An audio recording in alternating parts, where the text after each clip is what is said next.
సామెతలు 4:14. భక్తిహీనుల త్రోవను చేరకము, దుష్టుల మార్గమున నడవకము. భక్తి లేని వారి త్రోవను చేరకము అంటున్నాడు. మరి దుష్టుల మార్గమున నడవకము.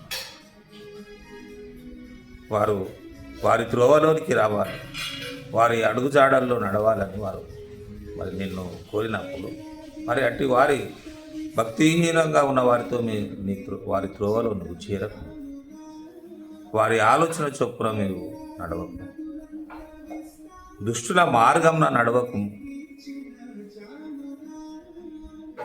భక్తిహీనులకు ఒక త్రోవ ఉంటుంది, ఆ త్రోవలోనికి రమ్మని వారు నిన్ను అడిగినప్పుడు ఆ త్రోవలో నువ్వు చేరకు. అది భక్తిహీనుల త్రోవలు చేరకు.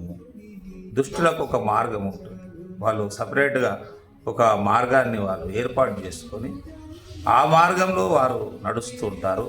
మరి తోటి వారిని మరి కూడా నడిపించాలనే ప్రయత్నం చేస్తుంటారు.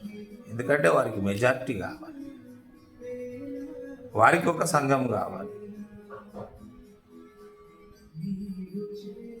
కాబట్టి ఏం చేస్తారంటే వారు ఎంతో కుయుక్తిగా తీయటి కబుర్లు చెప్తూ వారి హక్కును చేర్చుకొని వారితో పాటు నువ్వు కూడా చెడిపోవాలనే ప్రయత్నాల్లో వారు నిన్ను వారి వైపునకు లాగుతుంటారు. కాబట్టి భక్తుడు తెలియజేస్తున్నాడు, భక్తిహీనుల త్రోవను చేరకము, దుష్టుల మార్గమున నీవు నడవకము.